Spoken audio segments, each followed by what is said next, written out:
Привет всем и добро пожаловать на The Real Deal Channel, канал о вкусной еде, путешествиях и многом другом. Сегодня вместе с вами мы приготовим вот этот огромный, мраморный, сочный Prime Steak Ribeye Tomahawk. Весит этот красавец почти 2 килограмма, в длину чуть меньше полметра, а в ширину 7,5 сантиметров. Не переключайтесь и обязательно досмотрите этот ролик до конца. Не забываем подписываться на канал, инстаграм и фейсбук страницы, которые находятся в описании к этому ролику. Поехали! Стейк Ribeye Tomahawk — это, можно сказать, король стейков на вот этой огромной зачищенной кости. Обычно для таких стейков не нужен никакой маринад, а только соль, перец, ну и, конечно же, умение его приготовить. Сегодня с вами мы сделаем это в аргентинском стиле, в специальном фирменном маринаде чимичури. Да-да, именно маринаде, а не соусе. Для этого маринада нам понадобится 3-4 зубчика чеснока, немного петрушки, пучок кинзы, лимон, из которого позже мы выжмем лимонный сок, цедра лимона, 1 чайная ложка перца, 1 столовая ложка соли и 100 грамм, но, к сожалению, не того, чего вы подумали, а 100 грамм оливкового масла. Возьмем зелень, отрезаем кончики и нарезаем как можно мельче. Чеснок нарежем также мелко.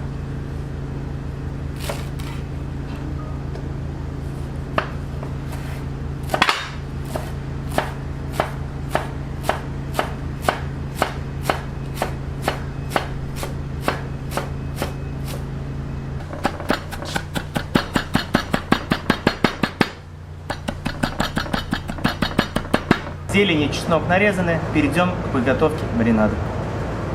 Берем небольшую миску, добавим туда нашу зелень.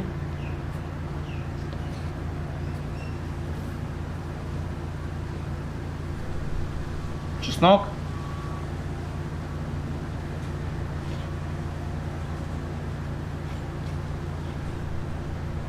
Шкурку лимона.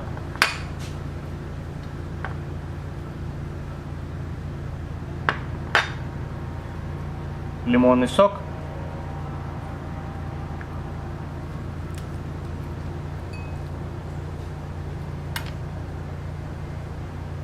выжмем целый лимон. Если попали косточки, можно их вытащить.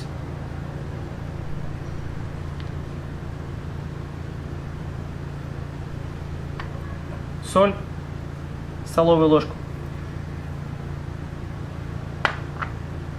Перец чайную и наши заветные 100 грамм масла. Тщательно все перемешиваем.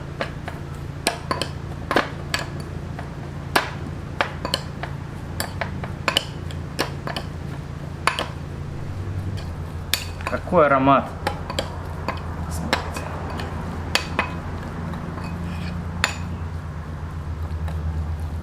Вот и готов маринад для нашего мега стейка. Хорошенько смазываем маринадом стейк со всех сторон.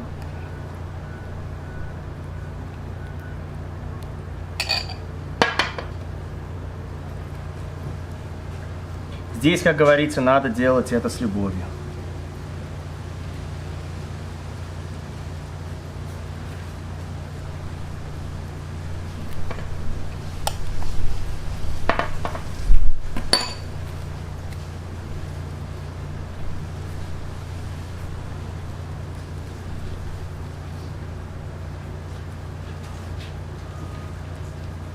Перевернем и сделаем то же самое с обратной стороны.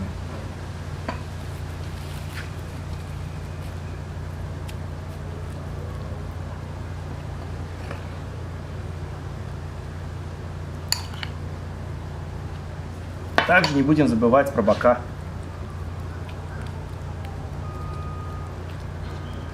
Прекрасно. Запах чимичури по всему двору. Намажем бока.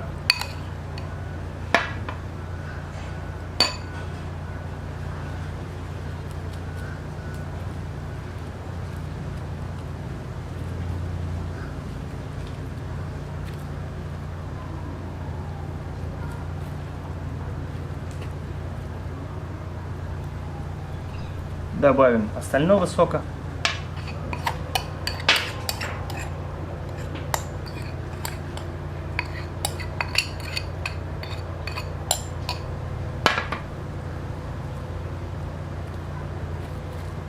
Прекрасно.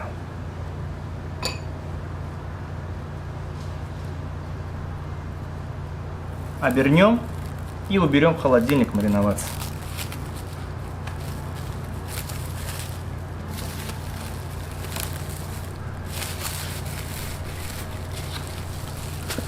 Так как мы добавили лимонный сок, не будем держать его долго. Примерно 1,5-2 часа хватит, чтобы маринад хорошенько впитался в наше мясо. Вот и прошло 1,5 часа, мы вытащили стейк из холодильника, и он готов к следующему этапу. Дадим ему еще минут 20 для того, чтобы температура немного спала, так как не рекомендуется ставить холодный стейк на раскаленный гриль. Он очень быстро начнет готовиться, сразу образуется сильная корочка, и также первые слои мяса довольно быстро приготовятся, что даст совершенно неравномерное приготовление, и мясо не будет выглядеть красиво во время разрезки. Готовить мы сегодня будем с вами на вот этом газовом гриле, но то же самое можно будет сделать и на угольном. Пока гриль разогревается на максимум, расскажу вам о технологии приготовления стейков. Существует разные. Это на прямом жару, когда стейки не очень толстые, то есть вы просто берете и переворачиваете их каждые пару минут, пока они не дойдут до готовности. Также комбинация прямого жара, а затем уже непрямого жара, что лично предпочитаю я и то, что мы сегодня с вами вместе используем. Это подходит для стейков совершенно любого размера. Сначала мы обжарим стейк по пару минут с обоих сторон, а потом уже на непрямом жару доготовим его до готовности. Или реверс-сир, что сейчас очень популярно. Это когда вы делаете все совершенно наоборот. Сначала готовите на непрямом жару и поднимаете температуру внутри, но уже в конце обжариваете на прямом огне и добавляете корочку мяса. Обычно такой способ как раз и используют на большие куски, как этот. Но скажу честно, лично мне нравится сначала придать стейку корочку, ну а потом уже на непрямом жару довести его до готовности. Это поможет нам запечатать мясо и не даст соку из него уже никуда вытечь. Гриль нагрелся до отметки 260 градусов по Цельсию, это примерно 500 по Фаренгейту. Отличная температура для того, чтобы начать приготовление стейка. Кладем его на прямой жар, закрываем крышку и даем образоваться той корочке, которая даст мясу красивый вид.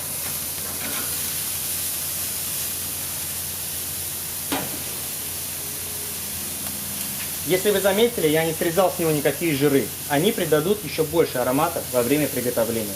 Ну а срезать их мы всегда успеем позже. Вот этот звук, это то, что нам нужно было как раз и услышать.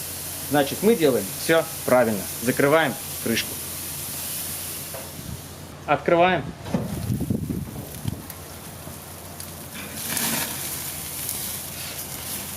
О, посмотрите на эту корочку. Выглядит замечательно. Переворачиваем. Закрываем также на 2 минуты.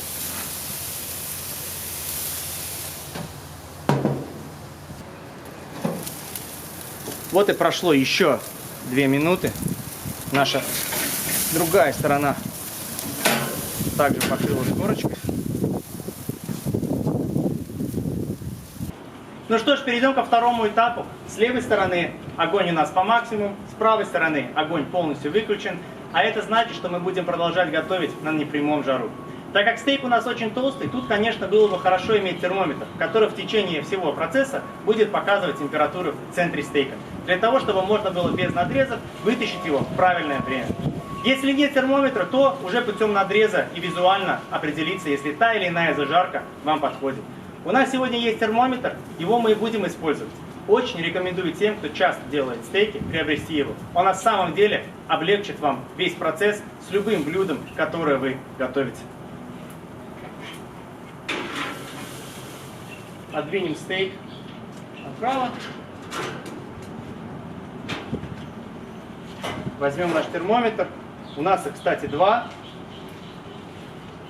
И просунем его в самую толстую часть, в центр стейка.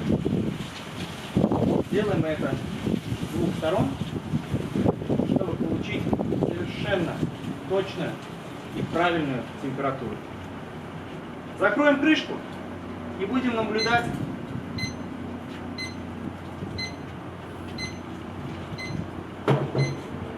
Пока мясо готовится, поговорим о видах прожарки и градус. Это Rare 52 градуса по Цельсию или 125 по Фаренгейту, Medium Rare 60-140, Medium 66-150, Medium Well 71-160 и Well Done 77 и 170 по Фаренгейту. Лично я предпочитаю Medium, а как любите вы, обязательно напишите в комментариях к этому видео. Температура у нас 64 по Цельсию, стейк готов, дадим ему остынуть пару минут, нарежем и можно наслаждаться этой вкуснятиной.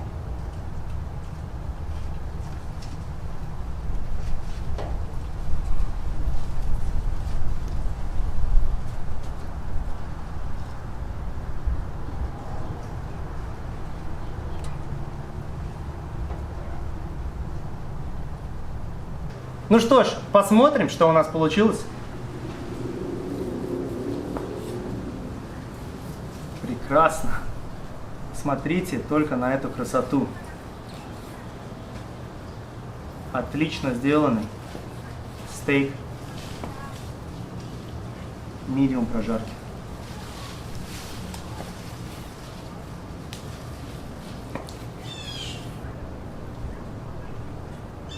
Приятного вам аппетита!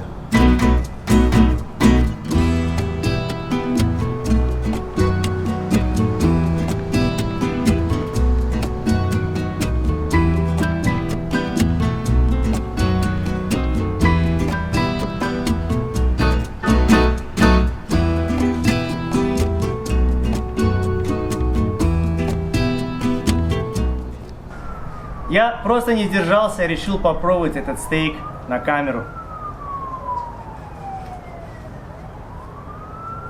Съемочка.